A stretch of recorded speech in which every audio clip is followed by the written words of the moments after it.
లలిత exchange Utsav పాత నగల అదే బరువుకి కొత్త నగలు తీసుకో నగల ప్రైస్ లో 20% ఆదా చేసుకోవచ్చు. పెళ్ళవలేదు తెలుసా ఇంకా నీకు ఆ విషయం? ఎందువల్ల అంటావు పెళ్ళవలేదు ఇంకా? అది సార్ ఇష్టం, నాకు తెలియదు ఇప్పుడు వచ్చి. నీకు తెలుసు అసలు ఇంకా పెళ్లి మ్యారేజ్ చేసుకోలేదని సంగతి తెలిసిందా? కారణం తెలియదు ఇంకా నీకు? ఈసారి ఏమన్నా పని చేయి, ఈసారి కనబడితే మ్యారేజ్ ఎందుకు చేసుకోలేదని ఇంటర్వ్యూలో అడుగుతున్నారని చెప్పి అడుగు. పర్లేదు, ఏమంటారు? ఏం భయపడుతున్నావు? ఏమన్నా అడగచ్చు, తప్పే ఉంది.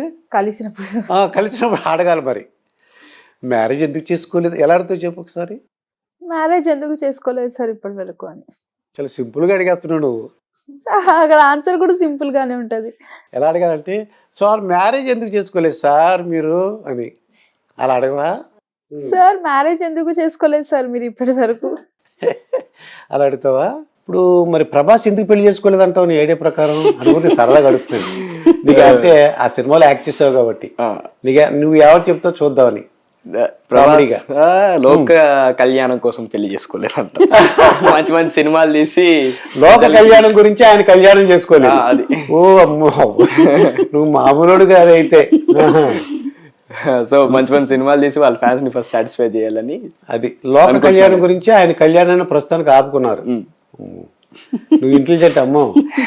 ప్రభాస్ సార్ అంటే ఒకటే చెప్తా, చాలా ఫ్రెండ్లీ. అలా ప్రభాస్ సార్ అన్నంత లేదు, చాలా ఫ్రెండ్లీ. అంటే మనకు కావాల్సిన పర్సన్ అన్నట్టు ఒక ఫీలింగ్ వస్తుంది. చాలా ఫ్రెండ్లీ. ప్రశాంత్ నీల్ సార్ కూడా ఫ్రెండ్లీ.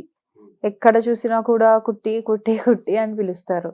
తర్వాత ఎందువలన అంటే అంత క్రేజ్ ఉంది? ఎందువలన అంటావు? ప్రభాస్కి అంత విపరీతమైన ఫ్యాన్ ఫాలోయింగ్ ఉంది. ఏంటి ఆ టికెట్ల గురించి ఎంత దెబ్బలాట్లు, ఎన్ని రోజుల నుంచి వెయిటింగ్. వాళ్ళు రాత్రి 1 గంట నుంచి సినిమాలు చూస్తున్నారంటే 10 o'clock నుంచే లైన్లో ఫామ్ అయిపోయారు. లైన్లో టికెట్లు తీసుకోవడం, అలాగా అదొక పండగ అనమాట, ఫెస్టివల్. ఎందువల్ల అంత క్రేజ్ అంటావు?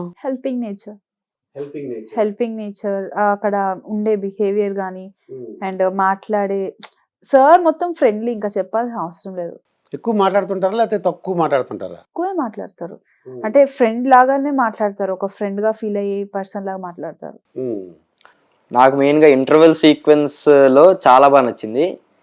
నెక్స్ట్ ఆబ్వియస్ గా మా scenes, next climax fight. Okay, climax fight. తర్వాత ప్రభాస్ షర్ట్ లేకుండా వేసాడని తెలిసింది నాకు, చూసాను అది. ఏమన్నా అది ఎలా అనిపించింది నీకు? అది చాలా అంటే క్రేజీ అనిపించింది. ఆ లుక్ కానీ ఆ అప్పుడున్న కలర్ గ్రేడింగ్ చుట్టూ చాలా బాగా అనిపించింది అప్పుడు. ఇంకా ఇప్పుడు సినిమాకి వెళ్ళావు కదా, ఎవరెవరు అక్కడ సినిమా థియేటర్లు నిన్ను గుర్తించారా మరి? గుర్తించారు. చాలా మంది వచ్చి నువ్వేనా అని అడగడం, అవునంటే సెల్ఫీస్ తీసుకోవడం, బాగా చేసేవాడినం. అంటే ఎక్స్పెక్ట్ చేసావా ఇంత గుర్తింపు వస్తుందని? నువ్వు ఊహించుండవు. మరి ఇంత ఊహించలేదు, బట్ ఎక్స్పెక్ట్ చేసే కొంచెం. అయితే సుమారుగా 15 days అది షూటింగ్ జరిగిందని చెప్పావు నాకు. అంటే నాకు తెలిసింది 15 days to 20 days చేసినట్టు. డబ్బింగ్ అన్నీ కలిపి అనుకుంటున్నాను నేను. అయితే రెమ్యూనరేషన్ ఎంత వచ్చింది? రెమ్యూనరేషన్ యాక్చువల్గా నేను చూసుకోను సార్, మదర్ చూసుకుంటారు అలాంటివన్నీ.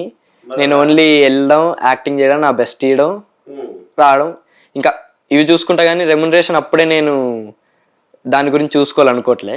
సో ఇంకా మదర్ చూసుకుంటారు. మదర్ చూసుకున్నారు. అంటే రెమ్యూనరేషన్ ఎంత వచ్చింది నువ్వేం చెక్ చేయలేదు?